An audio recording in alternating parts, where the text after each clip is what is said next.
নমস্কার বন্ধুরা, সোমাশ্রী রান্নাঘরে তোমাদেরকে স্বাগতম। আজকে আমি তোমাদের সাথে শেয়ার করে নেব শীতের নতুন আলু দিয়ে আর কড়াইশুঁটি দিয়ে আলুর দমের রেসিপি। আশা করি তোমাদের সবার খুব ভালো লাগে। তবে চলো বন্ধুরা, রান্নাটা শুরু করা যাক। এখানে আমি আলুগুলোকে কেটে ভালোভাবে ধুয়ে নিয়েছি। এখানে আমি বড় আলু নিয়েছি, তাই টুকরো করে নিয়েছি। তোমরা যদি ছোট আলুর ব্যবহার করো তবে সেগুলো অবশ্যই গোটা নিতে পারো। এরপর আমি প্রেসার কুকারে সামান্য জল দিয়ে সিদ্ধ করে নেব।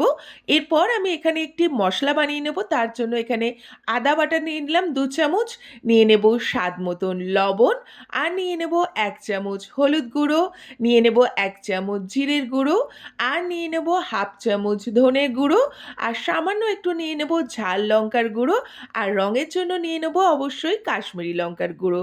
এটার মধ্যে সামান্য জল দিয়ে আমি ভালোভাবে মিশিয়ে নেব। এই মশলাটাই আমি রান্নায় ব্যবহার করব।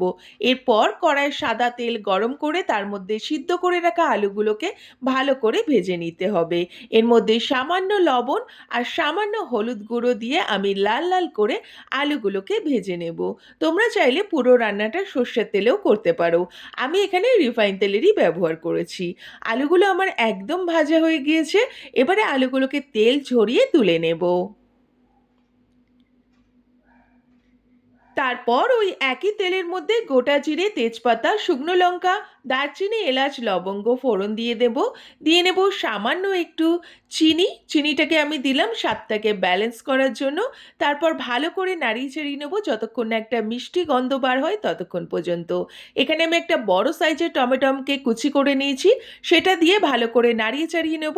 আর টমেটোটা গলে আসলে আমি আগে থেকে রেডি করে রাখা মশলাটা এর মধ্যে দিয়ে দেব। আর সামান্য কিছুটা কড়াইশুঁটি ছাড়িয়ে রেখেছিলাম, সেই কড়াইশুঁটিগুলো এর মধ্যে দিয়ে দিলাম। দিয়ে ভালোভাবে আমাকে 10 মিনিট মতন কষিয়ে নিতে হবে।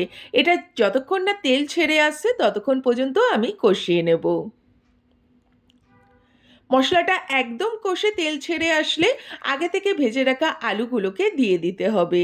তারপর আবারও আমি সেম প্রসেসে আবারও কষিয়ে নেব 5 মিনিট মতন, আলুর সাথে যাতে মশলাটা একেবারে মিশে যায়। আলু আর মশলাটা একদম কষানো হয়ে গেলে ওপর থেকে গরম জল দিয়ে দেব। তবে মনে রাখবে বন্ধুরা, অবশ্যই এই রান্নায় গরম জল ব্যবহার করতে হবে। ঠান্ডা জল দিলে এর স্বাদটা ব্যালেন্স হবে না, আর গরম জল দিলে স্বাদটা একদম ঠিকঠাক থাকবে। গরম জলটা দিয়ে আমি 10 থেকে 15 মিনিট আলুটাকে ভালোভাবে ফুটিয়ে নেব। আমাদের আলু একদম ফুটে এসছে, আর আলুর দমও বেশ ঘন ঘন হয়ে গেছে। এরপর আমি ওপর থেকে গরম মশলা গুঁড়ো ছড়িয়ে দেব। তোমরা চাইলে এই রান্নায় ঘিয়েরও ব্যবহার করতে পারো।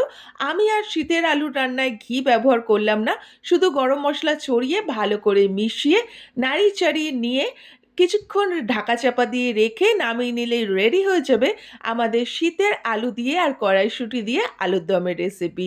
অবশ্যই বন্ধুরা এভাবে বাড়িতে একবার ট্রাই করে দেখো। আশা করি তোমাদের ভীষণ ভালো লাগবে। আজকের রেসিপিটা এই পর্যন্তই। ভালো লাগলে অবশ্যই একটা লাইক করে দিও। কমেন্ট করে জানাতে পারো তোমাদের সকল মতামত। আবারও খুব শীঘ্রই নতুন একটা ভিডিও নিয়ে আসছি। ততক্ষণের জন্য বন্ধুরা ভালো থেকো, সুস্থ থেকো, সাবধানে থেকো।